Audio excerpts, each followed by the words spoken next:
And welcome to the story of my life, the lessons I learned in it. ये जो coming episodes होने वाले हैं, including this one, इसमें lessons तो बहुत कम है और स्टोरी बहुत ज़्यादा है। बिकॉज लाइफ मेरी फिर धीरे धीरे बहुत वाइल्ड होती चली गई।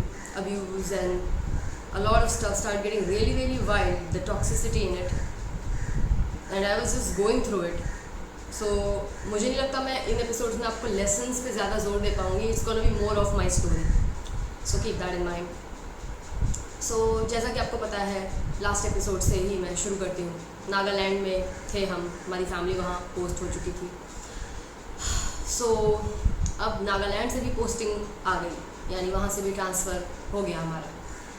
नागालैंड से हमारा जो अगला ट्रांसफ़र हुआ वो था शहर बरेली में, जो कि यूपी में है, आप लोगों को पता होगा. सो बरेली हमारी फैमिली याद करती है as one of the happiest postings. And even मैं भी कहूँगी कि वो जगह बहुत ही सुंदर थी. काफ़ी सारे अच्छे एक्सपीरियंसेस वहाँ पे थे, बट हैप्पीएस्ट तो नहीं कहूँगी, क्योंकि मेरे लिए कुछ खास हैप्पी वहाँ था नहीं. जैसे जैसे मैं आपको अपनी स्टोरी बताऊँगी, आपको समझ आएगा मैं ऐसा क्यों कहती हूँ. और जैसे मैंने आपको लास्ट एपिसोड में बताया एंड में कि there was so much to be told when it comes to Bareilly, कि उसके 2 पार्ट बनेंगे. तो इसीलिए 2 पार्ट्स में मैं आपको ये कहानी बताऊँगी. घर घर की आप बहुत सुन चुके हैं मेरी, कि घर में क्या सब चीज़ें चल रही थी, all the wild things that were going on their. तो थोड़ा आज हम स्कूल पे शिफ्ट करते हैं, बिकॉज धीरे धीरे फिर मेरी लाइफ 2 तरीके की होने लग गई. स्कूल में जो मेरी होती थी और जो घर में मेरी होती थी. सो उसके बारे में आज बात करेंगे, इसलिए आज हम स्कूल पे शिफ्ट करते हैं. सो स्कूल, तो जैसा कि बताया कि कुछ टाइम के लिए मैंने एक हिंदी स्कूल में पढ़ाई करी थी. सबसे पहले तो LKG UKG जो मेरा जम्मू एंड कश्मीर में हुआ. फिर शिफ्ट हो गए कैंपस के अंदर और वहाँ पे मेरा फर्स्ट स्टैंडर्ड हुआ. राइट, फर्स्ट स्टैंडर्ड के बाद सेकेंड स्टैंडर्ड वो हिंदी स्कूल में हुआ, जिसकी वजह से लाइक हम होम टाउन गए थे ना, तो वहाँ पे हुआ. फिर नागालैंड में सेकेंड कंटिन्यू हुआ, और जब मैं बरेली आई तो मेरा फ्रेशली 3rd में एडमिशन हुआ. ऑफ कोर्स ये भी अपने आप में एक ट्रबलसम एक्सपीरियंस ही था. ट्रॉमा नहीं बोलूँगी, कि इतना शिफ्टिंग वगैरह होना. इसकी वजह से दोस्त बनाना और भी मुश्किल होता था मेरे लिए, क्योंकि सबको पता था कि ये कुछ दिन में जाने वाले लोग हैं, इनसे दिल नहीं लगाना चाहिए. पर वो गाना नहीं है ना, परदेसियों से ना आँखियाँ मिलानी वैसा टाइप का कुछ फीलिंग था. तो दोस्त लोग बनाते भी नहीं थे, और जैसे मेरे हालात थे आपने सुना ही, मेरे घर में क्या सब चीज़ें थी. तो मेरा तो दिमाग में तो खोई ही रहती थी मैं. मुझे नहीं समझ आता था क्या बोलना है, क्या बात करनी है, क्या कहना है.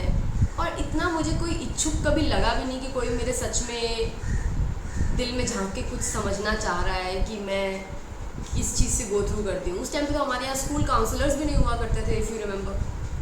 राइट, तो ऐसा सा था. अच्छा, नाउ अब मैं बरेली आ चुकी हूँ. 3rd स्टैंडर्ड में एडमिशन हो गया है. पापा मम्मी ने स्कूल दिखा दिया है कि ये स्कूल होने वाला है तुम्हारा बच्चों, एंड थिंग्स लाइक दैट. शुरुआत में उस स्कूल में अकेली मैं जाती थी, पर जैसा मैंने बताया कि मेरी बहन भी पैदा हो चुकी थी और वो मेरे से बस 3 साल का गैप है, तो उसका भी एडमिशन कुछ ही समय में इस स्कूल में हो गया था. 1st स्टैंडर्ड में उसने यहाँ से स्कूलिंग शुरू करी, मैंने यहाँ से 3rd स्टैंडर्ड से स्टार्ट किया. अच्छा, सो 3rd तो इतना भी कुछ प्रॉब्लमैटिक वहाँ पे 3rd स्टैंडर्ड में नहीं था. पर ऑफ कोर्स अब मैं आपको एक एक क्लास का नहीं बताने वाली हूँ. धीरे धीरे वहाँ पे किस तरीके की चीज़ें शुरू हुई, मैं आपको वो बताना चाहती हूँ. ऑफ कोर्स मैं अपने ट्रॉमा के बारे में काफ़ी बात कर रही हूँ यहाँ पे. इसका मतलब ये नहीं है कि मेरा कोई अच्छा टाइम नहीं था बीच में. अच्छा time was there, but trauma इतना हैवी था और इतना अनप्रोसेस अनरिजॉल्व था कि मोस्टली मेरे दिमाग दिल में वही छाया रहता था, जिससे कि वो बादल हमेशा आए ही हुए रहते थे. मुझे पता है उनके पीछे कहीं सन था और कभी कभी धूप आ जाती थी, बट कभी भी वो मेरी लाइफ का एक कांस्टेंट स्टेट नहीं रहा कि एक अच्छा समय चल रहा है, और मैं एंजॉय कर रही हूँ बिना अतीत की छाया के साथ. वो अतीत as if it was always catching up to me, कि तेरे साथ क्या हुआ है, तुझे पता है ना मम्मी ने तेरे साथ क्या किया था. मतलब वो बार बार it used to just be behind my head, catch up like that. अच्छा, तो फिर मुझे याद है सबसे पहला ट्रॉमेटिक मेमोरी जो मेरा स्कूल में हुआ, उस टाइम पे आपको याद होगा कि बच्चों को मारना was like a really normal thing. Like अगर आप मार नहीं रहे हो तो you are not doing the right thing. इसी तरीके का कुछ हमारे यहाँ पेरेंट्स को भी सिखाया जाता है, राइट, कि तुमने पीटा नहीं है तभी बिगड़ गए हैं, थोड़ा पीटो, डरा के रखो इन्हें, यू नो। डर ज़्यादा ज़रूरी हुआ करता था कि तुम्हारी रिस्पेक्ट करें, तुमसे प्यार करें। रिस्पेक्ट प्यार क्या, ये टीवी में देखने में अच्छे लगते हैं। बच्चा तो संभल के रहे, डर के रहे, तुम्हारा चलता नहीं है घर में। अगर वो पावर प्ले तुम्हें बिल्कुल बनाना है कि बच्चों को पता होना चाहिए कि तुम साले हमारे स्लेव हो और हमारी इज्जत के अगेंस्ट अगर कुछ किया तुमने तो तुम्हारी ऐसी तैसी कर देंगे हम। तो वहाँ पे मतलब ये जो मेरे स्कूल के साथ जो चीज़ें हुई कि मेरे स्कूल में एक हमारी जो क्लास टीचर हुआ करती थी, वो पहले तो मुझे बहुत अच्छी लगती थी कि बस वहाँ पे सब बहुत अच्छा है, वो मैम बड़ी अच्छी हैं, क्योंकि वो आपको याद होगा प्राइमरी टीचर्स जो थी वो इतनी कोई स्ट्रिक्ट नहीं हुआ करती, क्योंकि आप प्राइमरी पढ़ाते हो, आपको स्ट्रिक्ट होने की कोई ज़रूरत नहीं है। आपको थोड़ा बच्चा पसंद करने वाली टाइप की पर्सनैलिटी और आपको थोड़ा बहुत ज्ञान होना चाहिए और बच्चों की लड़ाई वगैरह सॉल्व कराना आना चाहिए, उससे ज़्यादा कुछ चाहिए नहीं होता था। तो वो ऐसी सी थी, मुझे बहुत प्यारी प्यारी सी वो लगती थी। मुझे लगता था कि चलो फाइनली, आपको पता होगा कि जिस बच्चे का लाइक मदर फादर पे ही उसको वुंड हो जाता है, वहाँ पे ही प्रॉब्लम हो जाती है, तो बच्चा बाहर वो फिगर ढूंढता रहता है, healthy mother figure, healthy father figure. तो मेरी वो सर्च जब मैं बात करती हूँ, सोचती हूँ, तो समझ आता है कि शायद इसीलिए मैं ओवरली अपनी टीचर्स से अटैच होती थी। मैं चाहती थी कि मुझे टीचर से कोई तारीफ़ मिल जाए, जबकि मैं उसमें कोई इतना अच्छा कर नहीं पाती थी पर एक चाहत होती थी और बहुत अच्छा लगता था अगर कोई मुझे चूज़ करता था, क्योंकि as a women you anyway at home made to feel like कि तुम तो भाई बर्डन हो। लड़का पैदा करना चाह रहे थे, उस प्रोसेस में तुम पैदा हो गई हो और अब हो ही गई हो, तो हमारे सर पे तुम अब बैठी हो। तुम्हें अगर ठिकाने लगा सकते तो अभी तक लगा दिए होते, पर वो इलीगल है, तो अब तो हमारी छाती पे ही मूंग डलोगी। इस तरीके की एक फीलिंग मेरी कई सारी फीमेल क्लाइंट्स को एंड इंक्लूडिंग मुझे भी घर में मिली। तो कभी कोई मुझे चूज़ करता था ना कि मतलब इन सभी में मुझे ये चाहिए, तो ऐसा लगता था कि कुछ तो है ना बात मुझ में, मतलब here somebody chose me, like not like I was there, क्या करे अब यही है, लाइक वो वाली फीलिंग नहीं, दे चोज मी। सो ये बचपन में मैं इतनी ऑफ कोर्स अनअवेयर थी। अब आज जो मैं हूँ 30 साल की, उस लेवल का तो दिमाग नहीं था ना मेरे में उस टाइम पे कि मैं किस तरीके के अनकॉन्शियस पैटर्न्स को कंटिन्यू कर रही हूँ। So I used to do that, I used to really look at her like you know she likes me. But यही रियलिटी मेरी कुछ टाइम बाद चेंज हो गई, जब एक बार उन मैम को बोला गया कि जैसे स्कूल में फंक्शन हो रहा है तो आपकी क्लास से भी कुछ पार्टिसिपेशन होने चाहिए, बिकॉज सबको पता था कि उस टाइम पे आपको याद होगा कि CCA एक्टिविटीज़ बोलते थे ना, को करिकुलर, उसको लेके कोई भी पेरेंट इच्छुक नहीं होते थे, बिकॉज दे वर लाइक नहीं हमारे बच्चे का ध्यान भटक जाएगा पढ़ाई से, आप ये सब चीज़ें मेरे ही बच्चे से क्यों कराना चाह रहे हैं। तो या तो बच्चा ही खुद आके बोले, या पेरेंट्स आके बोले, या टीचर बोले, यू नो किस तरीके से, वो भी ऐसे कि फोर्स नहीं लगना चाहिए, कन्विंस कर दो बच्चे को किस तरीके से, पर ज़बरदस्ती नहीं लगना चाहिए। सबके सामने बच्चा ये ना बोल दे कि मुझसे ज़बरदस्ती की जा रही है, मेरे को डांस करने के लिए बोला जा रहा है। बट कई जगहों पे वहाँ पे ज़बरदस्ती होती थी कि तुम्हें करना होगा। तो मैं स्टेज पे बहुत जाने से डरती थी, बहुत डर लगता है मेरे को स्टेज से। आई थिंक इवन आज भी मुझे स्टेज से काफ़ी अमाउंट में डर लगता है, क्योंकि इस चीज़ की मैंने कोई प्रैक्टिस नहीं करी है, मैं किसी स्टेज पे जाके बोलती नहीं हूँ। मेरा मोस्टली काम सोशल मीडिया वगैरह पे रहा है और उसमें भी कंफर्टेबल होने में मुझे टाइम लगा। I would say even I am still getting comfortable, but काफ़ी कंफर्टेबल हो चुकी हूँ।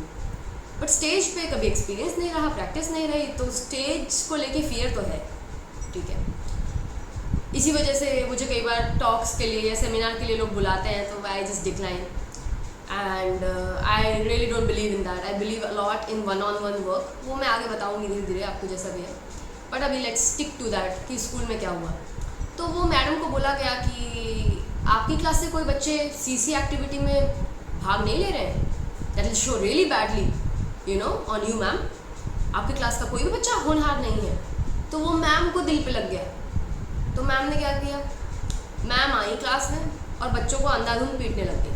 वैसे वो मैम कभी कभी ऐसे पीठ पे एक दो ऐसे मार देती थी बच्चों के, कभी कभी मेरे भी, पर हमको लगता था कि वो खेल में कर रही है, ऐसे कि चलो जाओ बैठो, लाइक वैसा करके। I so badly wanted to look at her in a good light. And then क्या होता है कि वो कुछ लड़कियां मतलब रिसेस के लिए बुला रहे थे, मैं नहीं गई, मैं मतलब जाने में थोड़ा देर हो रहा था, तो उन्होंने हमें ही पकड़ लिया कि आओ तुम भी करोगी डांस, थोड़े और बच्चे होंगे तो अच्छा लगेगा, ये लड़कियां कर रही हैं, पीछे इनके लग जाओ और इनके स्टेप्स कॉपी करो, सो इतना ही करना है।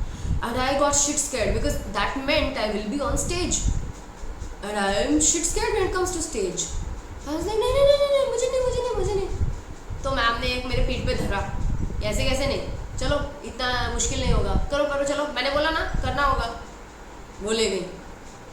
मेरी वैसी तैसी हो रही थी उस टाइम पे, जबकि वो सिर्फ एक बेसिक रिहर्सल है जो कि अपने स्कूल के ग्राउंड में हो रहा है, पर मेरी तो ऐसी तैसी हो रही है, वो भी ढंग का ग्राउंड नहीं, कोई पीछे से छोटी सी जगह में हो रहा है, पर मुझे पसीने इसलिए छूट रहे हैं क्योंकि ये अगर मैं इसमें सेलेक्ट होगी तो मैं स्टेज पे जाऊंगी, और जो कि वहाँ मुझे पता है कि वहाँ मेरे पैर जम जाएंगे, मैं कुछ नहीं कर पाऊंगी। तो इसीलिए मैं उन्हें मना करना चाह रही हूँ कि मैम मेरे से नहीं हो पाएगा, मैम मुझसे नहीं हो पाएगा। तो तब तक तो पर उन्होंने मुझे डांस में खड़ा कर दिया, तो मेरे पास एक ही रास्ता था कि मैं डांस बहुत ख़राब कर दूँ।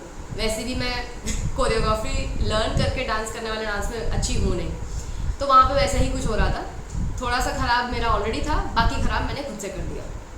And I started to pretend like कि मुझे स्टेप्स आ ही नहीं रहे।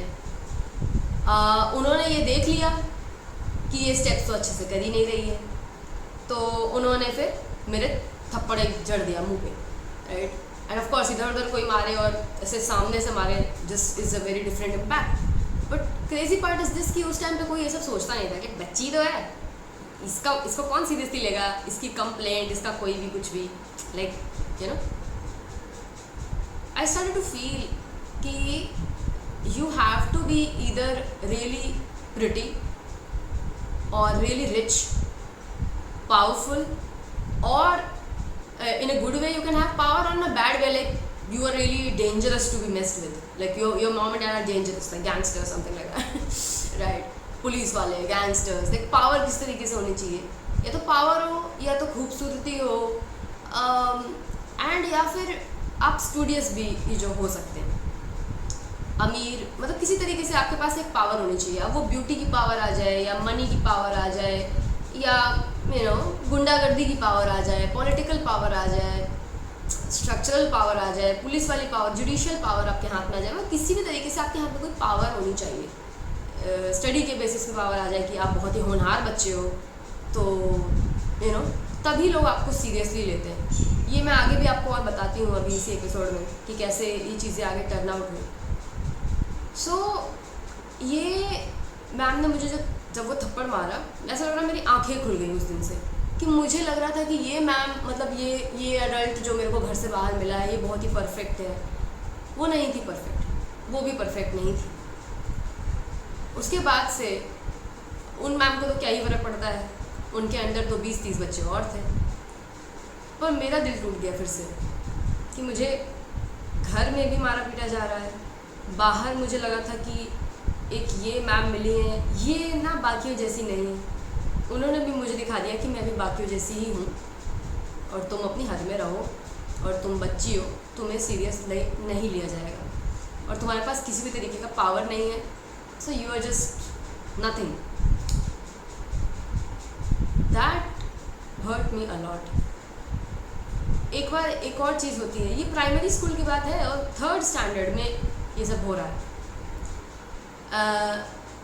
एक और मैम हुआ करती थी, वो जो इन मैम की दोस्त थी।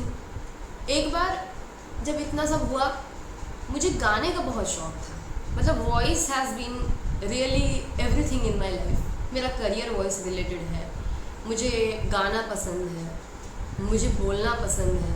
मैं अपने दोस्तों के साथ में बोलना बहुत पसंद करती हूँ, मैं बहुत टॉकेटिव हूँ। Voice has just been the centre of my life, like throat chakra has been the theme in my life, that's like always been there. So ये होता है कि भजन गाने का एक था, छोटा सा कंपटीशन था कि भजन गाना है, एंड आई वाज लाइक चलो गाना तो वैसे भी पसंद है, क्या पता ये गा के थोड़ा मेरा स्टेज फियर जाएगा, क्योंकि लास्ट में तो मैं पिटी चुकी हूँ स्टेज फियर के चक्कर में। ये करके देख सकते हैं। आई डोंट रिमेंबर मैंने शायद गाया था कि नहीं गाया था, पर गाया था तो भी बहुत डर के गाया था। और गाने का क्या था मुझे याद है, तो मैं आँख बंद करके भी पूरा ऐसे गा देती। अच्छा, और मैं वाइब में भी वो फील में आ जाती हूँ।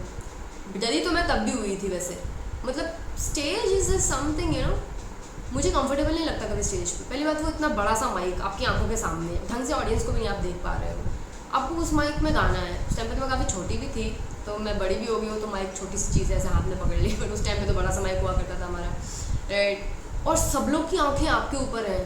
It self is like feeling जैसे कि मैं बेहोश हो जाऊँगी वहीं पर। कुछ ऐसी सी मेरी वाइब रहती थी स्टेज को लेके। एनीवेज, तो वो भजन की तैयारी हम कर रहे थे, एक भजन में गाने वाली थी स्टेज पे, और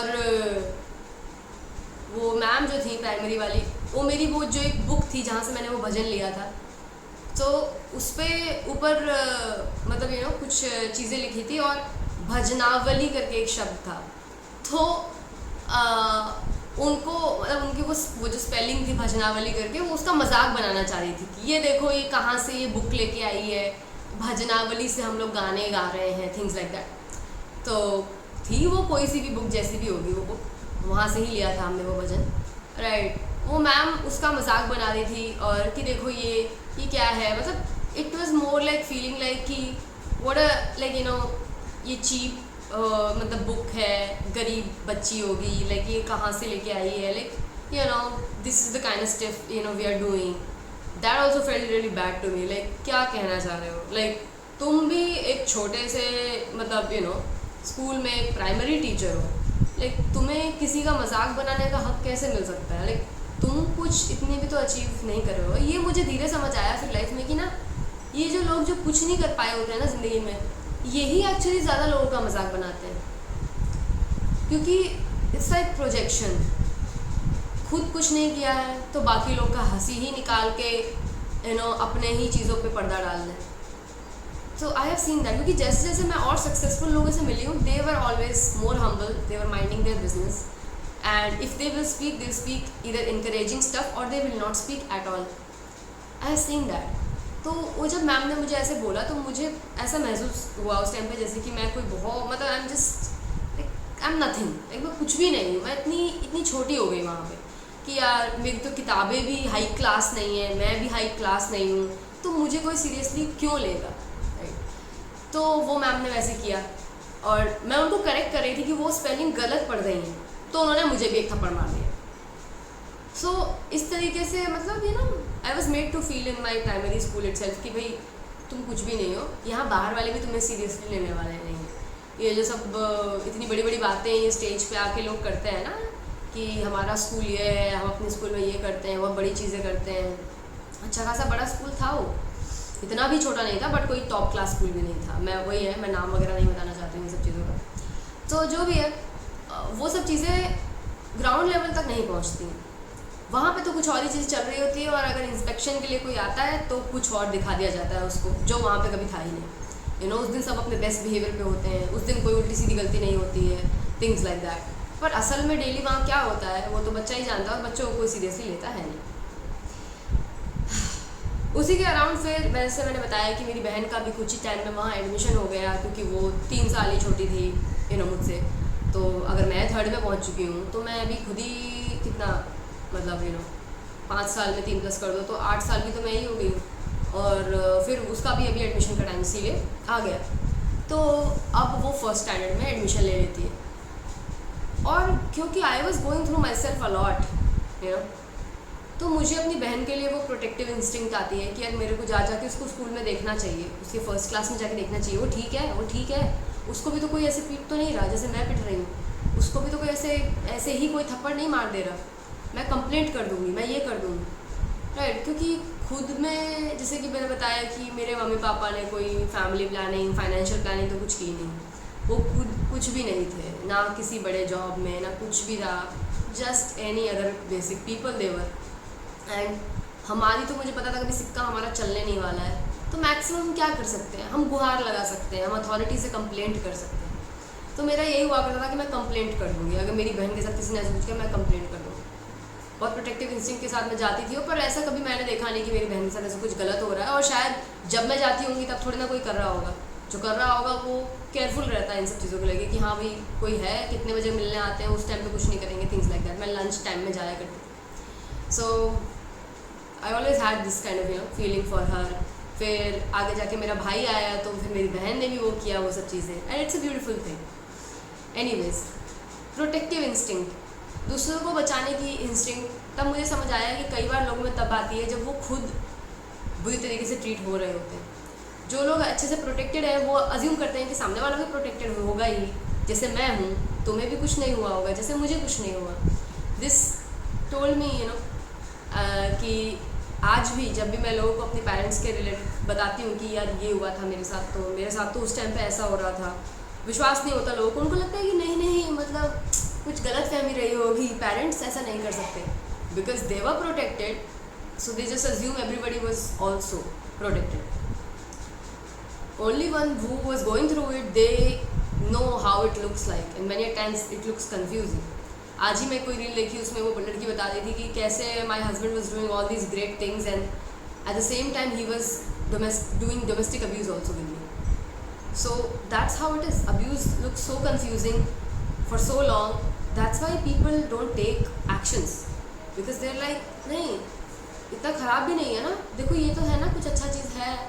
तो वही है कि मेरी जो कहानी है उसमें अच्छे मोमेंट्स कभी कभी ऐसे आते हैं जिसकी वजह से वो कहानी पूरी गोर और पूरी सैड नहीं लगती, क्योंकि that is not really like how it happens. Because अगर उतना ही हो रहा होता तो मैं तो या तो घर छोड़ के चली गई होती, खुदकुशी कर ली होती, पुलिस के पास चली गई होती, मतलब मैं कुछ ऐसा अब्रप्ट कदम उठाती। अगर मेरे घर में सारा कुछ ही घर बाहर आकर मेरे साथ सिर्फ गलत हुआ जा रहा है, बट नहीं, खुशी के कुछ मोमेंट्स हुआ करते थे उसमें। जैसे कि मैं प्राइमरी की आपको बात बताऊं तो मेरे दोस्त बहुत अच्छे थे प्राइमरी में। प्राइमरी के एटलीस्ट पहली 2 क्लासेस, पहली 3rd स्टैंडर्ड में काफ़ी अच्छे दोस्त थे कि मैं खेलने वेलने जाती थी बाहर उनके साथ, तो हमारा पूरा लंच टाइम हम लोग मस्ती करते थे। तो उस सब चीज़ों की वजह से थोड़े टाइम के लिए ना मैं भूल जाती थी ये सब जो मुझे कैसा महसूस कराया जा रहा है, ये सब चीज़ें। और कई लोग ऐसे भी मिलते थे जिनके साथ ही चीज़ें होती हैं, जैसे लोग बोलते मेरी मम्मी बहुत मारती है यार, वो आते थे बताते थे बच्चे, तो मैं भी हाँ मेरी मम्मी भी बहुत मारती है। तेरे पापा भी मारते हैं क्या? नहीं पापा नहीं मारते। दूसरा बोलेगा नहीं मेरे तो पापा बहुत ज़्यादा मारते हैं, मम्मी नहीं मारती, मुझे बहुत डर लगता है पापा से। अब बच्चे बता रहे हैं आपस में ये सब चीज़ें, बट सिर्फ बच्चों को सिर्फ बच्चे ही सुन रहे हैं, कोई है नहीं और सुनने वाला, और उसके ऊपर एक्शन लेने वाला तो और भी कोई नहीं, बिकॉज दे आर लाइक कि भाई इनके पेरेंट्स हैं, अब क्या कर सकते हैं, पेरेंट्स को कितना ही बोल सकते हैं, वो उनकी खुद की पेरेंटिंग है। पेरेंटिंग में अब्यूज़ थोड़ी ना होता है यार, जहाँ अब्यूज़ हो रहा है वो पेरेंटिंग ही ठीक नहीं है। बट इंडिया में तो ये चीज़ अभी तक भी नहीं आ पाई है मेरे हिसाब से पूरी तरीके से, तो पर शुरुआत तो हो चुकी है, एंड दैट्स रियली गुड। अच्छा, फिर मेरी लाइफ में आगे चीज़ें एक बहुत ही अजीब टर्न लेती हैं। जब मैं खेल वेल पे ध्यान दे रही हूँ, ठीक है मेरे मम्मी पापा मेरे को ढंग से नहीं ट्रीट कर रहे और टीचर्स भी मेरे को कुछ नहीं समझते, वहाँ पे स्टार्ट होता है स्टडी वाला जो एंगल। एक बार मैं गर्मियों की छुट्टियों से घर आई हुई हूँ और तब तक पेपर बढ़ चुके हैं, पेपर जिसमें रिजल्ट्स मतलब आपके मार्क्स वगैरह होते हैं। मेरे दोस्त लोग मेरे घर पे आए हैं कि अंकिता को बाहर जाने दो, मतलब बाहर छोड़ दो, हमें उनके साथ खेलना है करके बोल के वो आए हैं। एंड आई वाज लाइक यार मैं इतने दिन स्कूल में नहीं थी, क्या हुआ स्कूल में? They took me to a corner and they told बहन तेरा पेपर दिखाए थे, हमने देखा है तेरा मैथ्स में डी आया है, डी ABCD डी आया है तेरा। और I remember how my stomach dropped in that moment. I was like ये मेरी मम्मी को पता चलेगा तो मुझे कितनी मार पड़ने वाली है, हे भगवान अब तो मेरी ज़िंदगी बहुत टफ होने वाली है। मेरी लाइफ में मैथ्स का एंगल इस तरीके से इंट्रोड्यूस हुआ था। तब तक तो मुझे मैथ्स को लेकर इतनी टेंशन नहीं होती थी, पर धीरे धीरे मुझे समझ आया मैं मैथ्स में बहुत बुरी हूँ। डी आ गया मेरा, डी BC भी नहीं, डी डायरेक्टली। ये 4th क्लास में हुआ था, मेरा दिमाग खराब हो। मुझे आज भी याद है कैसे मैं सीढ़ी चढ़ के वापस घर गई और मैंने मम्मी को तब तक नहीं बताया जब तक मैंने खुद नहीं देख लिया अपनी आंखों से कि मेरा डी आया है, क्योंकि मैं एक्स्ट्रा नहीं पिटना चाहती थी ऑफ कोर्स। फिर देख लिया वहाँ पे भी, मतलब मेरे को तो पेट में अजीब से होने लग जाता था जब, क्योंकि मेरे बहुत डर था मेरे अंदर। और ओह the way that day I went home, ऐसा कर रहा था कि कोई और जगह है जहाँ मैं जा सकती हूँ, मैं घर ना जाऊँ. But of course I went home and I braced myself to tell that I got D in maths. And जो होना था वही हुआ. अब मम्मी डायरेक्टली थोड़ा सा पीटने लग जाएंगी. So what my mother did, first she gives the silent treatment. She will go into shock and then slowly she wants to put that anger out, जो कि वर्बली स्टार्ट होगा. फिर अब उनको कोई भी बहाना चाहिए तुमको पीटने का, because she actually has a lot of anger on you, because you put her name down. तुमने उनकी इज्जत मिट्टी में मिला दी, यू नो, गलत मार्क्स लाके, डी लाके. मतलब I have understood this, like you no, जैसे मैं आगे और भी आपको बताऊंगी कि जिस इंसान ने ना अपना ज़िंदगी में खुद कुछ किया नहीं होता है, वो दूसरों के थ्रू जीना चाहता है. मेरी मदर, मेरे फादर इसका एग्जाम्पल है. खुद इन्होंने कुछ अचीव नहीं कर पाया अपनी लाइफ में. बच्चे पैदा किए और उनको बोलेंगे उनको पाल पोस के बड़ा बनाया, यही हमारी अचीवमेंट है. They will say things like that. यार उतना तो एक कॉकरोच भी कर लेता है, तुम उसको अचीवमेंट बोलोगे? Of course few people even fail in that, doesn't mean that is an achievement. So then उनको मेरे को मारने के बहाने चाहिए होते थे कि अगर मैंने थोड़ा सा भी कुछ किया, देन वो मैथ्स वाला भी लेके आ जाएंगे एंगल कि तेरा मैथ्स में डी आया है, तेरी तो जल्दी शादी कर दूंगी, तू घर में बैठ, तू चौका कर, तेरे को पढ़ाने की कोई ज़रूरत ही नहीं है, तू तो मतलब समझ आ रहा है, तू पढ़ नहीं पाएगी तो फिर ठीक है, तेरे को तो घर के काम सीख. फिर मतलब अगर मैं मम्मी बोल रही थी कि पोछा लगा दे, झाड़ू लगा दे, या छोटा सा कुछ काम कर दे, चाय के कप रख दे, 4 ही कप है धुल दे, तो अब मैं मना नहीं कर सकती हूँ. या अब मैं अगर मना करूँगी तो मुझे और डांटा जाएगा कि तू क्यों मना कर रही है, तेरे तो मैथ्स में दिया है, तेरे तो मार्क्स भी अच्छे नहीं आते, तू तो कुछ नहीं कर पाएगी वैसे भी, तो अब आदत डाल ले. So this is something I tell कि अगर मेल्स का यू नो अगर ऐसे मार्क्स आते हैं हमारी कंट्री में, तो उनको सपोर्ट दिया जाता है कि बेटा तुम्हें ट्यूशन की ज़रूरत है. ऑफकोर्स मार में भी शायद उनके भी पेरेंट्स वायलेंट होंगे तो वो मारेंगे, पर उसके बाद एफर्ट्स किए जाते हैं कि कैसे इसको बैक ट्रैक किया जाए. पर औरतों पे इतनी जल्दी गिव अप किया जाता है हमारे यहाँ, क्योंकि देर लाइक कि अच्छा हमें लग रहा था तो कुछ हाउसवाइफ से बियॉन्ड बन पाएगी, यानी वर्किंग हाउसवाइफ. उनका मैक्सिमम सपना भी हमारे घरों का यही है कि हमारी बेटी हाउसवाइफ नहीं वर्किंग हाउसवाइफ है. यानी सिर्फ अब्यूज़ नहीं, अल्ट्रा अब्यूज़ड है, बाहर वालों से भी और अंदर वालों से भी. बाहर का काम करके आती है, फिर घर का भी काम करती है. मॉडर्न वर्जन ऑफ हाउसवाइफ, पुराना वाला नहीं. सो औरतों पे everybody is just waiting to give up on women. जरा सी गलती हुई ये तो चौका करेगी.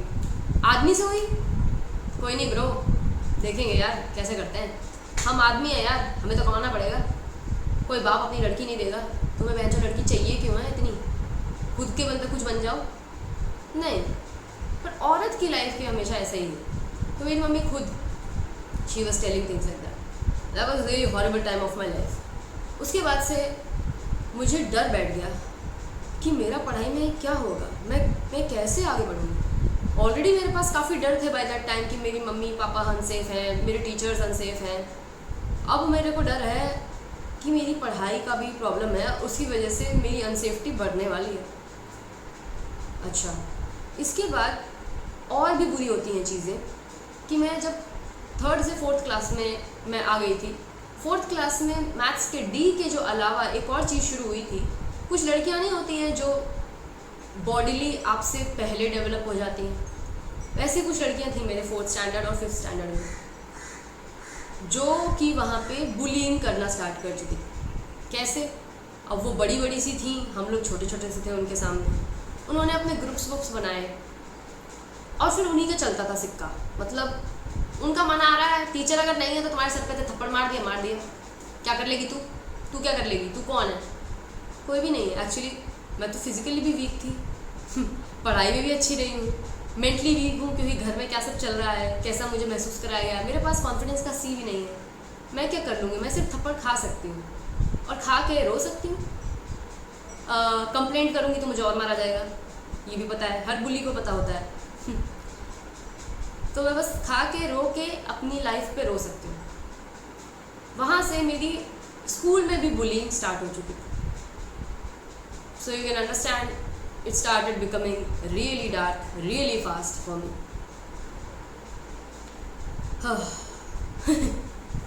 ओके, देन उसके बाद 5th स्टैंडर्ड में भी 2 बुलीज मेरी हुआ करती थी जो बहुत मुझे मारने पीटने में यकीन रखती थी. शायद वो मुझे इतना इसलिए मारती थी कि मैं बाकियों की तरह ऐसे आंखें नीचे नहीं कर लेती थी और पिटती नहीं रहती थी. मैं मना करती थी, मैं रेजिस्ट करती थी, मैं बोलती थी कि क्यों मार रही है यार, क्या किया है मैंने, या ऐसे. दिल भी ले तू पलट के बोली साला तेरे को तो और मारेंगे. वो मारती रहती थी ऐसे, और वो मुझे ही नहीं और भी लोगों को मारती थी. ऐसा नहीं कि मेरे सिर्फ मैं ही टारगेट हुआ करती थी. मैं ऐसे झूठ नहीं बोलूँगी, मैं अब इतना हिम्मत करके झूठ बताने नहीं आई, सच बताने नहीं. सो इस तरीके की चीज़ें वहाँ चलती थी. ज़िंदगी हर तरीके से ग्रिम लगनी शुरू हो गई थी मुझे. कुछ भी फिर मेरा ना खेलने में भी मन नहीं करता था. मन करता था बस कहीं अकेले बैठ जाऊँ, मैं अकेले बैठी रहूँ और रो लूँ इस बात को लेके कि ये मेरी ज़िंदगी है. That's it. फिर पीटीए मीटिंग्स होती थी.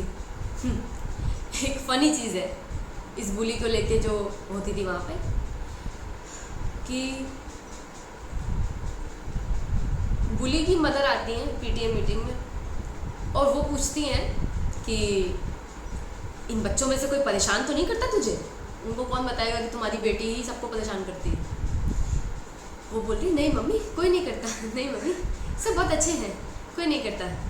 And I felt like telling कि क्योंकि उसकी मम्मी उससे भी ज़्यादा बड़ी बुली लग रही थी मुझे देखने में, कि वो एज इफ वो औरत पीटीए मीटिंग तो आपको पता है कि सब अपने बेस्ट बिहेवियर पे होते हैं, बच्चे भी, पेरेंट्स भी, टीचर्स भी. और वो आंटी जी उस टाइम पे ऐसी लग रही थी कि वो किसी को चिपका देगी चार. ऐसे कोई करता तो नहीं है मेरी बेटी के साथ, किसी ने कुछ ऐसे बात कर रही थी वहाँ. एंड आई वाज लाइक कि इसकी तो माँ भी सेफ नहीं है इसकी शिकायत करने के लिए. मुझे लग रहा था इनकी मम्मी से मैं बोल दूँ कि भाई आपकी बेटी मेरे साथ मारपीट करती है, आप प्लीज़ इसे बताएं. मुझे लगा वो मुझे ही धर देंगी बदले में कि तूने ऐसा बोला भी कैसे. So it was definitely a good feeling to see that somebody has their kids back without even knowing how their kid is. And my parents didn't even try to know how I am and all that. I was just a tool for them to get them more respect in society. अच्छे number ला के, सुंदर सुंदर दिख के, sports और हर चीज़ में एकदम A स्टार बन के. मेरे मम्मी पापा जिन्होंने कुछ नहीं कर पाया ज़िंदगी में, उनका भी कुछ नाम हो जाए बिना मेहनत के. वही चाहते थे. तभी मुझे और बाकी सारे क्लाइंट्स को भी मेरे ये पता होगा कि हमारे इंडियन पेरेंट्स जो हैं वो आपको ज़रा ये चाइल्ड प्रोडिजी वाले वीडियोस बहुत दिखाते हैं, क्योंकि उनको लगता है यार ये हुई ना बात कि बच्चा पेट से मैं जो पैदा ही टैलेंट लेके हुआ है, माँ बाप कुछ करना ही नहीं पड़ा. तुम लोग साले ऐसे क्यों नहीं हो. बार बार मुझे दिखा कि देखो 12 साल के बच्चे ने चेस में ये जीत लिया, 13 साल के बच्चे ने वायलिन बजा के पता नहीं क्या कर दिया, तुम में सी क्यों नहीं हो. एंड आई वाज लाइक यार मेरे में भी टैलेंट्स और गिफ्ट्स हो सकते हैं, but only if I am supported and felt safe enough to even express them. तुम लोगों ने कभी वो मौका दिया, तुम लोगों ने वो कभी कॉन्फिडेंस ही मेरा बनाया. और ये बच्चे जो प्रोडिजीज हैं इनके साथ तुम बचपन से मारपीट कर दो, मजाल है कि ये प्रोडिजी दुनिया में कभी दिख भी पाए, नहीं दिख पाएगी. कितने सारे प्रोडिजीज इसी वजह से गायब भी हुए हैं, because they were heavily traumatized and then after that they just don't appear. But of course my parents didn't have brain enough to understand this and they till date don't have. So तो ऐसे मेरी life पूरी Grimm हो चुकी थी. और PTA meeting में मुझे एक चीज़ याद है, आपने जैसे पुरानी वीडियोस में भी समझा होगा, मेरे को मेरे फादर पे बहुत गुस्सा है because he was just so checked out, like he was just never there, like when it comes to our parenting and everything. सब कुछ मम्मी ही उठा रही हैं, सब कुछ मम्मी ही कर रही हैं. इसी वजह से मम्मी इतना गुस्सा भी कर रही हैं और फिर वो कुछ भी कर रही हैं, क्योंकि पापा इज़ लाइक कि हाँ यार अगर मेरे हाथ से बचता है ये काम तो बढ़िया है, तुम कैसे भी कर लो, बस तुम निपटा लो, मुझे मत बुलाओ ऐसा. अच्छा, और मेरी मम्मी को इसका ऑपोजिट कॉम्प्लेक्स है कि तुमसे नहीं होगा, लाओ मैं कर देती हूँ, मैं बहुत तोप हूँ, मुझे सब कुछ आता है, लाइक इस तरीके का. तो वो पापा के हाथ से सारा काम लेती गई और अपनी ज़िंदगी और खुद हार्ड बनाती रही अपनी ज़िंदगी को 100 काम लेके। अच्छा, और फिर बाद में रोना भी गाना है कि सारे काम मैं ही करती हूँ। सारे काम हाथ में लेता कौन है?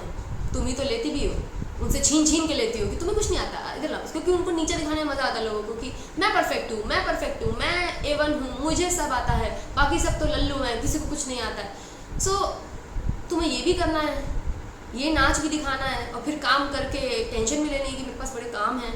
तुम्हारी वजह से भाई, pick your battles, like which one is it. तुम इतनी परफेक्ट हो तो सारे काम तुम ही करोगी, और फिर तुम हाय दया भी करोगी उसके ऊपर कि नहीं मैं क्यों कर रही हूँ। तो PTA मीटिंग में मेरी मम्मी आती थी, मेरे पापा आते थे, मोस्टली एक ही चीज़ के लिए आते थे कि कितनी तारीफ मिलेगी मेरी बेटी की, ताकि आज हम चैन से सोएंगे और 4 लोगों में बताने के लिए चीज़ें हो जाएंगी, राइट। उस टाइम पे लोग एक दूसरे के घर आया करते थे चाय पानी पीने के लिए, नाश्ता पीने के लिए, चेक करने के लिए कि भैया कि कैसा चल रहा है सब, आपकी फैमिली सब ठीक है, सब ठीक है। बहुत अच्छा लगता था मुझे ये कल्चर एक्चुअली। तो मेरे मम्मी पापा यूज़ करेंगे कि हाँ इसके इतने मार्क्स आए हैं, हाँ ऐसा है। मेरी मम्मी को इस बात से बहुत ऑब्सेशन था कि मैं टॉपर क्यों नहीं हूँ, मतलब मैं नंबर वन ही रहूँ, मतलब मैं जहाँ जाऊँ मैं नंबर 1 बन जाऊँ। नंबर 1 का मुझे वो माहौल देने में बिल्कुल इंटरेस्ट नहीं था। उनको लगता था नहीं वो मतलब कर लेते हैं बच्चे, मतलब करने वाले कर लेते हैं, तो वो भी साला मेरे ऊपर ही मर दो। इतना सब मेरे साथ करके कुकर्म मैं नंबर 1 क्यों नहीं हो पा रही हूँ, इसीलिए नहीं हो पा रही हूँ नंबर 1। इसीलिए जब से मैं उनकी छाया से दूर हुई हूँ, मेरा नंबर 1 बनना बहुत इजी हो चुका है, बहुत इजी हो चुका है। I don't give a shit about actually कि number 1 and all that, but मैं अपनी परफॉर्मेंस बहुत अच्छी कर पाती हूँ उस वजह से, क्योंकि अब मैं उनके साथ नहीं हूँ। बिकॉज वो अनसेफ माहौल में कोई भी बंदा नहीं काम कर सकता, स्पेशली एक औरत तो बिल्कुल नहीं कर सकती एक अनसेफ जगह। सो PTA मीटिंग में तारीफ के लिए तो आते ही थे ऑफकोर्स ये लोग। और एक चीज़ हुई वहाँ पे कि मेरे फादर जब भी मतलब PTA मीटिंग में आते थे, वैसे मोस्टली वो मम्मी का ही काम इसको समझते थे, कभी कभी उन्हें आना पड़ता था, तो उसमें ही यूज्ड टू बी लाइक कौन सी क्लास में हो तुम? And I was like, wow. So this is how checked out he is. Now do you think that when the same guy who tries to pretend outside in the world कि उन्होंने मुझे आज एक psychologist बनाया है, जिस बंदे को ये भी नहीं पता था कि मैं किस क्लास में पढ़ती हूँ, वो बता रहा है कि ये उसकी शिद्दत का फल है कि आज मैं ज़िंदगी में कुछ अच्छा करेंगे, उसके बाकी बच्चे भी अच्छा कर रहे हैं। तुम तो बिल्कुल बेटा क्रेडिट ही नहीं ले सकते, तुम खाली वो जॉब पे गए हो और आए हो घर, उससे ज़्यादा तुम किस चीज़ का क्रेडिट ही नहीं ले सकते, क्योंकि उससे ज़्यादा मैंने कभी कुछ किया ही नहीं। जॉब का भी मैं आगे बताऊंगी और थोड़ा जितना मेरे तक इम्पैक्ट रहा उसका, बट यार so that is the thing. तो ये चीज़ें भी मुझे बहुत ख़राब लगती थी कि ये PTA मीटिंग में मेरे पापा को यही नहीं पता है कि मैं किस क्लास में पढ़ती हूँ। हद होती है भाई। इसके बाद अब हम प्राइमरी से सेकेंडरी सेक्शन में पहुँचते हैं। सेकेंडरी सेक्शन में पहुँचने के लिए मेरा जो 5th के बाद 6th से सेकेंडरी माना जाता है, तो 6th में ही काफ़ी वाइल्ड चीज़ें मेरे साथ हो गई, उसके बारे में भी बताऊँगी। मुझे एक चीज़ याद है, 6th में प्लेज बोलने के लिए मेरे को खड़ा किया गया था। हम लोग, आपको याद होगा स्कूल में ऐसी बड़ी सारी चीज़ें हुआ करती थी, thought of the day, plays and stuff, हम प्रतिज्ञा लेते हैं वगैरह। और उसमें ऐसे रोल नंबर वाइज हो गया कि सेम ही बच्चे बार बार कर रहे हैं। पता नहीं प्रिंसिपल को कुछ आया मस्ती कि जो स्टेज पे अच्छा कर पाते हैं बच्चे, उनको ही हम क्यों चूज़ कर रहे हैं। बाकी बच्चों के अंदर भी जो है स्टेज फियर भगाने का बढ़िया टेक्निक है कि रोल नंबर वाइज कर दो, एक एक करके सभी को बोलना है कुछ ना कुछ स्टेज पे। अरे भाई कुछ लोग हमारे जैसे होते हैं जो फेंट पहले हो जाएंगे, बोलेंगे तो बाद में। तो मेरे पीछे राशन पानी लेके पड़ गए ये लोग कि भाई अगला रोल नंबर तुम्हारा है, तुम्हें बोलना है। मेरी तो भाई हालत ख़राब, क्योंकि गाना मैं आज भी ये सोचती हूँ कि भाई मैंने गाना भी कैसे गा लिया, मैंने भैया किस तरीके से गा लिया, क्योंकि गाना है मैं एंजॉय करती हूँ, मैं तो आँख बंद करके गा लेती हूँ। But plays, I was not a fan of plays, I don't fucking remember plays. और मैंने आई थिंक मुझे अभी तक याद है मैंने 5 दिन 7 दिन जो हफ्ता शुरू हुआ थी, मुझे किस दिन भी बोलनी थी, शायद थर्सडे या फ्राइडे को बोलनी थी वो प्लेज। मैंने हफ्ते भर वो प्लेज की प्रैक्टिस की और वो मुझे ना, मैं इतना डर रही थी कि मुझे वो याद ही नहीं हो रही थी। और ऑफ कोर्स फिर वो दिन आया, मुझे प्लेज बोलनी है। ओफ, इतना टेंशन, इतना मेरे पेट में उल्टा सीधा सब हो रहा है। और हो जैसे वो मोमेंट आ रहा है, आई am like, oh my God, I am gonna mess it up, बहुत ख़राब होने वाला है। और प्रिंसिपल भी उस दिन अवेलेबल है, वो भी स्टेज पे खड़ी हो गई यहाँ के। अब तो हो गया भाई। और of course as you can expect, मैंने प्लेज में थोड़ी सी गलती कर दी। पता नहीं किस तरीके से मैंने कैरी ऑन किया फर्दर प्लेज। मुझे तो सच में वहाँ बेहोशी हो जाना चाहिए था जिस हिसाब से मैंने गलती कर दी थी। और प्रिंसिपल ने वो गलती पकड़ भी ली। प्रिंसिपल मेरे बाद आके बोलती हैं कि अगली बार से ऐसे ही बच्चों को यहाँ बुलाया जाए जिनको प्लेज तो कम से कम आती हो। मुझे बहुत ख़राब लगा, मुझे लगा प्रिंसिपल उसके मुझे अपने ऑफिस में ना बुला ले, पर कम से कम वो नहीं हुआ भाई। उसके बाद टीचर मेरे को बोलती हैं कि बेटा तुमसे मतलब जो है प्लेज गड़बड़ हो गई है, कोई बात नहीं, कल तुम याद करके आना तब कर देना। उनको कौन बताया, मैं 5 दिन से याद ही कर रही थी भाई, याद है मुझे, पर स्टेज पे जाके मैं गड़बड़ ज़रूर करूँगी। मैं फिर अगले आई थिंक 1-2 दिन में एब्सेंट हो गई जब तक वो किसी और पे ना चला गया।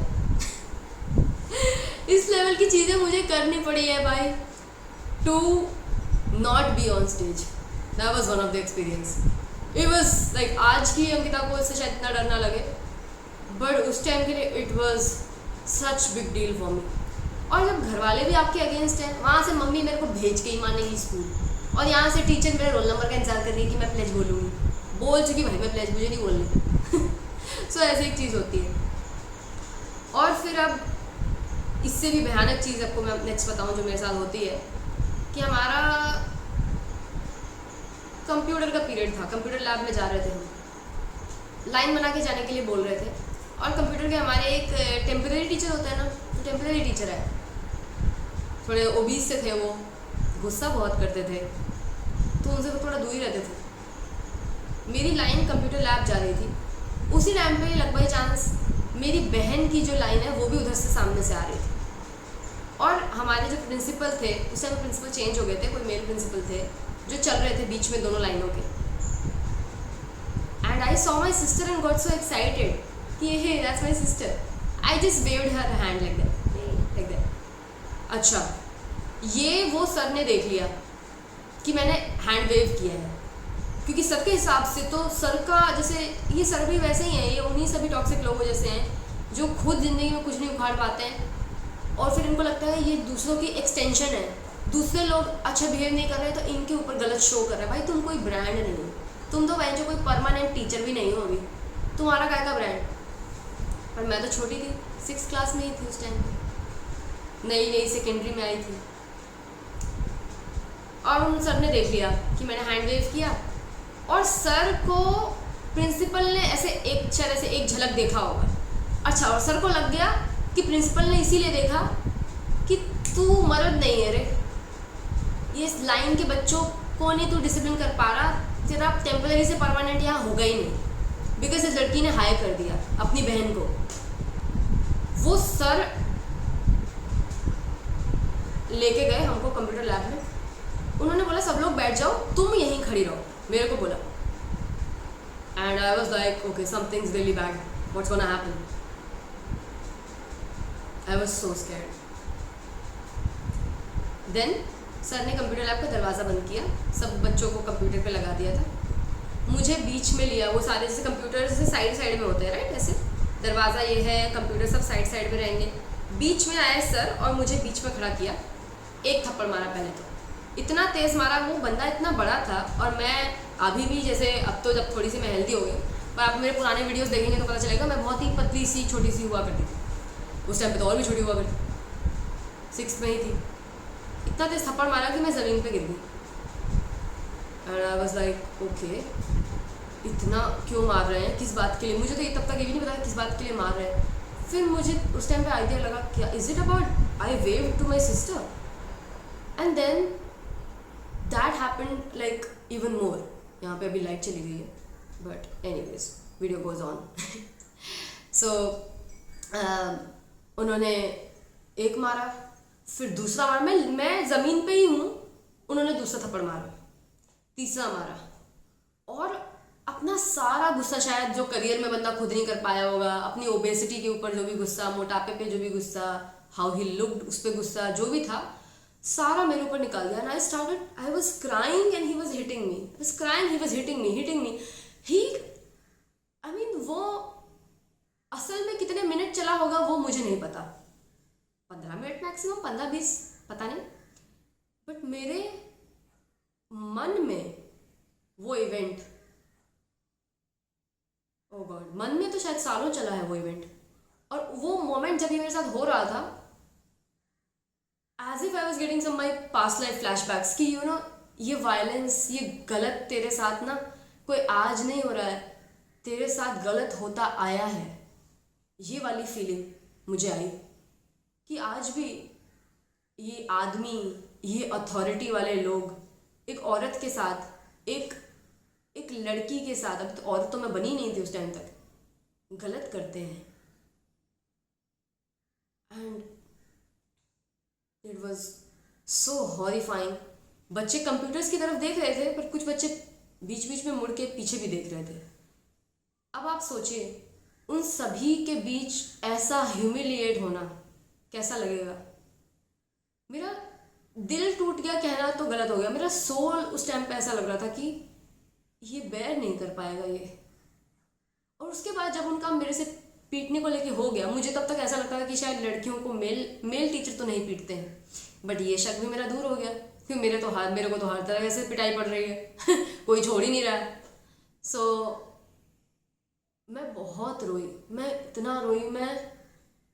और पता है मैं उसके बाद मेरे को बोलते हैं वो कि जाओ बैठ जाओ एक चेयर पे। इतना पिटने के बाद तो मुझे ही नहीं समझ आ रहा था कि क्या क्या है। और मैं बैठ गई, मैं पूरा टाइम सुन रही। मुझे नहीं याद उस दिन मैंने कंप्यूटर पे कुछ किया भी था।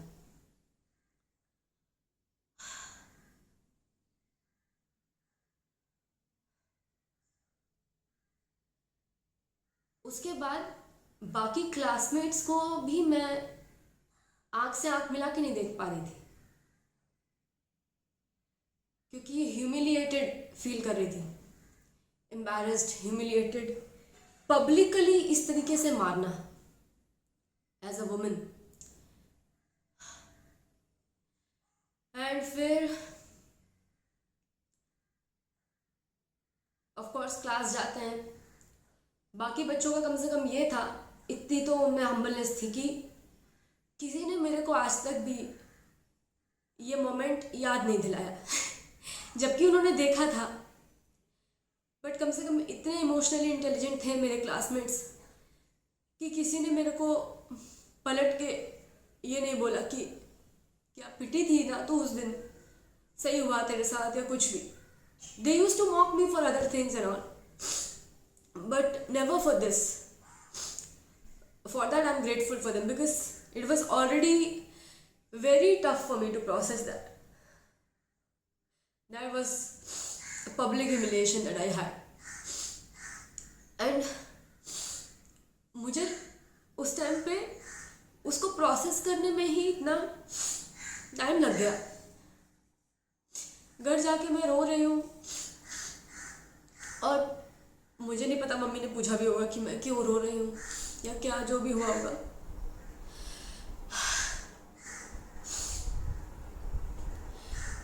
आई never told it to my parents. ये ऐसी चीज़ थी कि अगर मैं प्रिंसिपल को बता दूंगी तो उस टेम्पररी को तुरंत निकाल भी दिया जाएगा, पर मुझे इतनी अक्ल नहीं थी, मैं 6th में थी, मुझे नहीं पता था कि क्या राइट्स है मेरे में, क्या कर सकती हूँ, कितना बोल सकती हूँ, क्योंकि तब तक मारने वाला सिर्फ बदला ही तो था ना। ऐसा नहीं कि इससे पहले मुझे टीचर्स ने मारा नहीं था, पेरेंट्स ने मारा नहीं था। तो मेरी मार is a serious thing. It's not something that was even addressed as that for me, क्योंकि हर कोई तो हाथ आजमा रहा है, तो अब इन्होंने आजमा लिया तो क्या बड़ी बात हो गई जैसे बाकियों की मार पे मैं रो के अपनी ज़िंदगी को कोस लेती हूँ या खुद को बहला लेती हूँ कि शायद लाइफ ही ऐसी होती है। तो it's just a bigger challenge where I just have to do that same thing which I have been doing for long time. क्योंकि ऐसी मार मुझे मेरी मम्मी भी तो मार चुकी है, बुलीज भी तो मार चुके हैं, फीमेल टीचर्स भी तो मार चुकी हैं, तो अब एक नया एडिशन ही तो हुआ है। How is this big deal that you gonna report it? और क्या गारंटी है कि रिपोर्ट होने के बाद जस्टिस होगी, सच में कुछ होगा? और मुझे तो ये भी पता है कि शायद मेरे पेरेंट्स भी इस चीज़ को लेके मेरे साथ स्कूल नहीं आएंगे इसके बारे में कुछ करने। कि मेरे पेरेंट्स वो बुली की मदर जैसे नहीं है कि मेरी बेटी को किसी ने हाथ लगाया क्या। वो शायद वो बुली मदर खुद ही घर में अपनी बेटी को बहुत हाथ लगाती हो या जो भी करती हो। But I knew for a long time that I am in pain and I'm gonna be left alone in this pain. कोई नहीं आने वाला है and this is just my life. लड़कियों की जो बुलिंग थी 6th 7th में आके थोड़ी अलग हो चुकी थी बाय दिस टाइम, कि अब वो ऐसे थपड़ियाने वाली बुलिंग कम करती थी, ये नहीं कि वो बंद हो चुकी थी, धीरे धीरे ही बंद हुई वो। क्योंकि वो सेम लड़कियाँ ही तो जो 5th में थी वही 6th में भी थी, कुछ ही लोग वहाँ से जाते थे, बाकी लोग तो सब वहाँ पे थे। तो अब वो बुलिंग थोड़ी और फीमेल कोडेड होती जा रही थी लुक्स के ऊपर। I remember one girl told me कि ऐसे हम लोग क्रेयॉन से कुछ बना रहे थे, सो उसमें आई वाज लाइक कि हाँ यार लिप्स में क्या कलर करेंगे, लिप्स तो पिंक होते हैं। She looks at me, she is like पर तेरे तो पिंक नहीं है लिप्स तो ब्लैक होते हैं, तेरे तो ब्लैक है, ब्लैक या ब्राउन करके वो बाकी लोग के साथ हंस रही थी। लुक्स पे लड़कियों को जब ताने कसे जाते हैं तो वो थोड़ा और ज़्यादा हर्ट करते हैं, because you can't really fully change that. And I was a dark girl. Even आज भी आप कैमरा में देख सकते हैं कि मैं गोरी नहीं हूँ और ना मुझे गोरा होने में कोई इंटरेस्ट है। मेरी मम्मी को बहुत था, वो वाइट सुप्रीमेसी हमारे इंडिया में भी तो बहुत है ना। मेरी मम्मी हमेशा कोशिश करती थी कि मैं कुछ थोड़ा और पाउडर लगा के जाऊँ, मैं सबको ऐसा लगना चाहिए कि मैं नेचुरली बहुत ही गोरी हूँ। मेरा रंग थोड़ा दबा हुआ है इस टाइम पे, पर बहुत खिल के निकल आएगा एक दिन और मैं बहुत ही सुंदर हूँ, जो कि सच भी निकला। अब मैं आगे जाके अब मैं मॉडलिंग करती हूँ and all that, and my skin tone is really in demand. आज के टाइम पे तो थोड़ी चीज़ें भी चेंज हो चुकी हैं। सो वो शेम तो गया, पर उस टाइम पे इस तरीके की चीज़ें फिर लड़कियाँ बोलना शुरू कर दी। एक बार मुझे याद है मेरे मम्मी पापा कोई मेरे लिए जूते लाए थे, जो जूते का सोल उतना ग्रिपिंग नहीं था। तो लड़कियों के तो गेम कैसे होते हैं आपको पता है, स्टैपू वगैरह हम लोग ये सब चीज़ें खेलते थे। तो उसमें एक गेम था जिसमें मेरा जूता जो है बार बार स्लिप हो रहा था क्योंकि ग्रिप अच्छी नहीं थी, और उसकी वजह से कभी कभी मैं आउट हो जा रही थी या दूसरों को थोड़ा एडवांटेज मिल जा रहा था उस गेम में। तो एक लड़की कमेंट करती है कि तेरे मम्मी पापा के पास पैसे नहीं है अच्छे जूते लाने के लिए, ये मेरा फॉल्ट थोड़ी ना है। I was like, got it. So it's really brutal out here, right? My looks, मेरे मम्मी पापा के पास कितने पैसे हैं, कैसी चीज़ें वो मुझे ला के दे पा रहे हैं, एक एक चीज़ जज हो रही है। हर चीज़ के लिए क्रिटिसाइज़ किया जाएगा, हर तरह से आप पे अटैक किया जाएगा। This is the world I am in, जिससे कोई मेरा एस्केप ही नहीं था। क्या एस्केप, कैसे एस्केप करूँ मैं? घर छोड़ के भाग जाऊँ? 6th क्लास में हूँ मैं, 7th क्लास में हूँ, क्या कर दूँ मैं? कहाँ चली जाऊँगी? क्या गारंटी है बाहर के लोग इनसे ख़राब नहीं होंगे? टीचर्स तो इतने ख़राब हैं which are suppose to be with kids, वो इतने ख़राब हैं, स्कूल सिस्टम इतना ख़राब है। बाकी ये जो लोग जो अपेरेंटली थोड़े बेहतर फैमिली से आते हैं या जिस भी फैमिली से आते हैं, they are also not nice to me. So कहाँ जाऊँ मैं? मुझे यही फीलिंग होती थी कि कोई जगह है। इसीलिए मुझे पता है कई सारे बच्चे जो सुसाइड करते हैं वो क्यों करते हैं, क्योंकि आप और कहाँ जा सकते हो? मरने ही जा सकते हो। कोई तो जगह है नहीं जहाँ तुम सेफ होने वाले हो। अपने पेरेंट्स से ही तुम सेफ नहीं हो सकते यहाँ पे इंडिया में। तो तब भी वेस्टर्न कंट्रीज़ में तो अगर आपके घर पे रेगुलर इंस्पेक्शंस होते हैं कि अगर आप बच्चों के लायक नहीं हो तो फॉस्टर होम्स में दिया जाएगा, इंडिया में तो फॉस्टर होम्स में और बड़ी चीज़ें हो सकती हैं, हो रही हैं, और फॉस्टर होम्स हैं ही कितने हैं, कोई नॉर्म नहीं है ये अभी भी। एनीवेज, तो बुलिंग की वो सब चीज़ें चेंज हुई, और फिर एक अच्छी चीज़ हुई मेरी लाइफ में। आपको लग रहा होगा ये पूरे एपिसोड में तो मैं एक के बाद एक मतलब और कैसे ख़राब हुआ है वही बताती जा रही हूँ, बट चलो I leave you with something good, because something good really happened there. मैं खो चुकी थी सारी अपनी मोटिवेशन और हर चीज़ बाय दैट टाइम। मुझे नहीं लगा था कुछ कभी यहाँ अच्छा होगा, बस ऐसे ही काट दूंगी ज़िंदगी किसी तरीके से, और नहीं काट पाई तो जाके मर जाऊंगी, इसके अलावा कुछ नहीं समझ आता था। तब एक चीज़ होती है, एक नई लड़की आती है हमारी क्लास में जो कि बुली से बहुत मैच कर रहा था, उसका स्टेचर एंड उसका body and everything, you know, more mature kind of a girl. She comes in our class and अच्छा, आते ही उसने काफ़ी सारे सब्जेक्ट्स में अच्छे मार्क्स लेने लगी। तो जो भी टॉपर्स, एग्जिस्टिंग टॉपर्स थे, वो और उनका बनने लग गए एक अलायंस टाइप का कि अच्छा you are one of us, nice to meet you, like that. It start becoming like that. And एक दिन क्या होता है, मैं तो भाई तब तक भी मैं नथिंग ही थी, मैं कुछ भी नहीं थी तब तक, और डर लगता था पढ़ाई से, पर इसका मतलब ये नहीं था कि बहुत अच्छा पढ़ पा रही थी, बस उतना पढ़ रही थी कि जिससे कुछ हो जाए, और बाकी टाइम पे just coping my self, that's all I was doing. वो लड़की 6th में ही आ गई थी, 6th के एंड में, और एक बार चौक लेने जाया करते थे हम लोग ना, चौक से ब्लैक बोर्ड पे लिखा जाता था पुराने टाइम में, तो चौक लेने हम गए, तो वहाँ पे पता नहीं क्या हो गया, किस वजह से, शायद मैं पीछे बैठती थी, इसी वजह से एकदम एंड में वो मुड़ी एंड शी वाज लाइक तुम चलो मेरे साथ चौक लेने, वरना तो वो अपने दोस्तों के साथ जाती थी, मेरा दोस्त से कोई नाता रिश्ता नहीं था। उस दिन उसने मुझे बुला लिया, एंड हम जो बैक बेंचर्स होते थे, हम तो we used to look up to you know this toppers kind, right. I was like उसने मुझे बुलाया, ओके चल पड़ी। मैं बड़ी एक्साइटेड हूँ, मैं बड़ी खुश हूँ, मुझे लग रहा है कि शायद I am being seen, you know, finally may be they notice that I am different और something.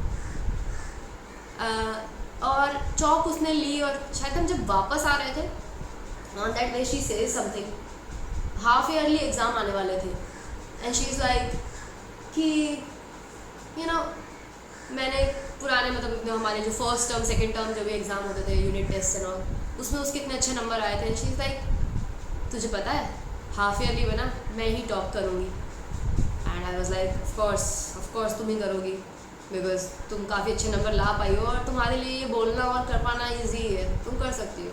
So I didn't pay much heed to that, I am like yeah like that. I don't know what she took of that expression. Maybe she thought that I am taking her lightly. But I was like, you're stating just the obvious. Of course, that was that. So she got a little hyper. And she was like, नहीं, सच में मैं ही top करूँगी. And I was like, yeah, yes, तुम ही करोगी. Like, I mean, I don't know what she wanted from me at that point.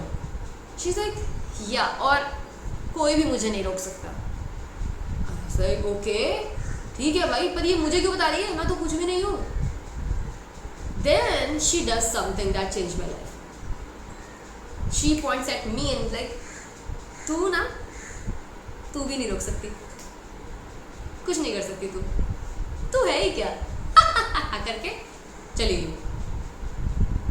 And I was like I really thought she saw something in me कि maybe I am also, I don't know, I can be acknowledged, I am not nothing. I just thought that, but this is what she thinks of me, that I am nothing, just another person who thinks I am nothing. That's when I got serious. I was like हो गया यार, गुस्सा आया उस दिन, बहुत गुस्सा आया। अभी तक सिर्फ रो रही थी, एकदम पूरा पारो बनी हुई थी, रो रही हूँ, उसके अलावा मुझे कुछ नहीं आता है, दुनिया बहुत बुरी है। इसीलिए I always tell as a women you must be angry, your anger is what saves you, and that's what happened with me. गुस्सा आया उस दिन, और खुद पे गुस्सा आया कि उसके बोलने का वेट कर रही थी, तो तुझे क्या पता नहीं था? This is how everybody looks at you, now you fucking study. अब हाफ ईयरली तक तो नहीं, ऑफ कोर्स मैं ये नहीं बोलूँगी आपको कि हाँ हाफ ईयरली में मैंने उसे हरा दिया, नहीं, पर उस दिन से घर जाके एक अलग अंकिता घर पहुंची थी। मैं उस दिन से पढ़ाई को सीरियसली लेने के लिए रेडी हो गई थी कि अब तो हम पढ़ेंगे, ऐसा क्या है भाई इस पढ़ाई में जो मुझे समझ नहीं आएगा, अब तो गए सारे सब्जेक्ट्स, अब मैं करके रहूँगी। आई बिकेम लाइक दैट, साला मेरे मुंह के ऊपर बोल के जा रही है, मतलब मेरी सेल्फ रिस्पेक्ट है क्या कि कुछ नहीं है? क्योंकि अभी तक तो मुझे अपनी सेल्फ रिस्पेक्ट कहीं याद नहीं आ रही थी, बट उस टाइम पे मेरा गुस्सा, मेरी सेल्फ रिस्पेक्ट ऐसे लगा एक्टिवेट हो गई, और मैं खुश गुजार कहते हैं जो भी है, मतलब मैं उस औरत की हूँ आज तक। अगर उसने मेरा मजाक नहीं उड़ाया होता तो ये स्विच कब आता मुझे? Thanks for flipping the switch and she fucking did that. मैंने पढ़ना चालू किया इसको भी लेके एक छोटी सी चीज़ है, जब पढ़ना चालू किया, मैथ्स के टॉपर रहा करते थे मेरे फादर अपने गांव में, वो यूपी बोर्ड से पढ़े हुए हैं, हम लोग यूपी से हैं। पापा के पास लेके गई, मैथ्स पढ़ाओ पापा, आप पढ़ाओ मुझे मैथ्स, मुझे अब पढ़ना है पापा, आप बताओ कैसे होगा। मेरी मम्मी बड़ी खुश हो गई कि अब मम्मी को बोलना नहीं पड़ रहा 4 बार, अंकु बेटा पढ़ने बैठो, अंकु बेटा होमवर्क। अब अंकु बेटा है जो पहले से ही होमवर्क करके बैठी हुई है और उसके भी आगे पढ़ रही है, तो मम्मी तो खुश हो गई, वाह मेरे हाथ से तो गया काम, बढ़िया है। और पापा के पास मैं गई मैथ्स के सवाल लेके, शायद एक दो दिन में नहीं, शायद पहली बार या थी, हाँ पहली बार ही जब मैं लेके बैठी वो सवाल पापा के पास, पापा ये बताओ ये कैसे होगा, यू नो। तो पापा जो है अपना यूपी का अलग तरीके से होता होगा, बट ये एनसीईआरटी की बुक्स थी, तो पापा मुझे समझाने के लिए कोशिश कर रहे हैं थोड़ा सा, ये वो 1-2 सवाल समझा पाए, वो मुझे समझ आए, और फिर दूसरे तीसरे में पापा खुद अटक गए पापा से नहीं हो पा रहा, मतलब 6th स्टैंडर्ड का सवाल नहीं हो पा रहा है तुमसे, फिर बोल रहे हैं कि नहीं आंसर की में गलत लिखा है। आई वाज लाइक ठीक है मैं देख लूँगी। अच्छा मैं गई, फिर मैथ्स टीचर ने मुझे सॉल्व करके दिया, घर लेके गई, तो मेरे पापा इस लाइक कैसे हुआ वो सवाल, वो सॉल्व हुआ क्या, वही आंसर था ना जो मैं बता रहा था? मैंने कहा नहीं आप गलत बता रहे थे, ऐसे होता है सॉल्व, और देखो सर ने बताया। देखो अच्छा ठीक है आगे का देखेगा करके। मुझे समझ आ गया था कि भाई मुझे पढ़ना तो है ही, पर मेरे घर से मैं फिर से किसी से उम्मीद नहीं कर सकती हूँ कि यहाँ पे कुछ अच्छा मुझे पढ़ाया जाए। तब भी मेरे को लगता था चलो पापा टॉपर रहे हैं, 1-2 सवाल गलत हो गए तो क्या फिर से लेके जा सकते हैं उनके पास। मैं फिर से लेके गई और यहाँ कर दी मैंने गलती, मैं फिर से लेके गई सवाल उनके पास, और मेरी मैथ्स अच्छी नहीं थी, पापा को सिखाना था मुझे। पापा पे पिछले बार का ही गुस्सा अभी तक चल रहा था कि मैंने बताया कि पापा से सॉल्व नहीं हुआ था, सही सोल्यूशन वैसे नहीं था। Male ego right got triggered. अगली बार जब मैं लेके बैठी हूँ, मुझे नहीं पता था कि पापा मुझे मारने का बहाना ढूंढ रहे हैं या क्या है, जरा सी मेरे से गलती हुई, पापा ने जड़ दिया एक थमाचा। उससे पहले मुझे पापा ने कभी नहीं मारा था, मम्मी ने मारा था, और उस दिन वो कसर भी पूरी हो गई। समझ आ गया कि भैया यहाँ कोई भी नहीं है तुम्हारे लिए, ये सब लोग अपने ही ईगो लेके बैठे रहेंगे, किसी में रत्ती भर का दिमाग नहीं है, मैनर्स नहीं है, सेंस नहीं है, कुछ भी नहीं है, ये रोड़े हैं सब लाइफ के, खुद की ज़िंदगी से परेशान लोग हैं। उस दिन से मेरे अंदर की हाइपर इंडिपेंडेंट जिंदा हो गई थी कि हमें बहुत कुछ करना है बेटा अभी अपनी लाइफ ठीक करने के लिए, और सारा कुछ अकेले करना है, तो अब खड़े हो जाओ और अकेले शुरू करो सही करने चीज़ें। वहाँ से ही है मेरी सारी जर्नी जो आगे आप और सुनेंगे कि अब मैं पढ़ाई की तरफ बढ़ चुकी थी। तो जब 6th ख़त्म हुआ, ठीक 7th वगैरह तक जाके धीरे धीरे लोगों को मेरे मार्क्स में एक डिफरेंस दिखना स्टार्ट हुआ, जिससे मुझे भी ये बात समझ आई कि यार मैंने आपको शुरुआत में जैसे बताया कि अगर मैं प्रिटी इनफ नहीं हूँ, पावरफुल इनफ नहीं हूँ, तो कम से कम स्टूडियस इनफ तो हो सकती हूँ टू बी नोटिस्ड। क्योंकि बाई 7th 8th ये होने लग गया था कि लोग फिर मेरे नोट्स मांगने लग गए थे। उसकी वजह से जो बुलीज मेरे को बहुत आराम से बुली करती थी या मेरे बारे में उल्टी सीधी चीज़ें बोलती थी, अब वो थोड़ा छुप के बोलती थी। कम से कम ये डिफरेंस हो गया कि मेरे मुंह पे नहीं बोल रही हैं, मेरे सामने से नहीं बोल रही हैं, they knew that now causing hurt to me will come at a cost, because I am finally good at something, and that's how I found my opening. कि पढ़ाई is the way, that is the way. मेरे classmates जो भी रहे होंगे, जो इस video को देख रहे होंगे, उनको पता होगा कि फिर मैं धीरे धीरे पढ़ाई में बहुत अच्छी हुई. मेरे फ्रेंड्स सर्कल तक बदल गया था उसकी वजह से, कि अलग लोगों के साथ हैंग आउट करती थी जब मैं बैक बेंचर लूज़र टाइप की एकदम नथिंगनेस था, उन लोग के साथ जो उन्हें खेलना बहुत पसंद होता था, जो पढ़ाई को भी चिल में लेते थे. फिर धीरे धीरे मैं बहुत सीरियस लोग के साथ बैठने लगी, सीरियस चीज़ें हो गई मेरी लाइफ में. मेरे पास ऐसे लोग बैठने लग गए जिनको सीरियस होना था, तो धीरे धीरे ये सब चीज़ें मेरी लाइफ में बढ़ती चली गई. मैं पढ़ाई को लेके बहुत सीरियस हो गई, और इसीलिए फिर मैं धीरे धीरे ये हो गया था by the time in the end of Bareilly कि मैं टॉप 2, टॉप 3, टॉप 5 में आने लग गई थी, जो कि मेरे लिए बहुत बड़ी चीज़ थी. और ऑफ कोर्स मेरी मम्मी उतने से भी खुश नहीं थी, क्योंकि उनको तो मैं सिर्फ 1 में चाहिए थी ताकि वो पूरे मोहल्ले में हल्ला काट पाएँ, और कोई भी उनका मुंह बंद नहीं कर सकता है. जब उनकी बेटी फर्स्ट है तभी मुंह नहीं बंद कर सकता है, राइट? बिकॉज अगर सेकंड है तो फर्स्ट वाली तो आके मुंह बंद कर सकती है, राइट, तुम्हारा. So she was always never happy, but I finally found something good there. Okay, for first part it's been a really big part, isn't it? But yeah, the second part is about this was all going on in my school, so what was going on in my home when I was in Bareilly. So see you then.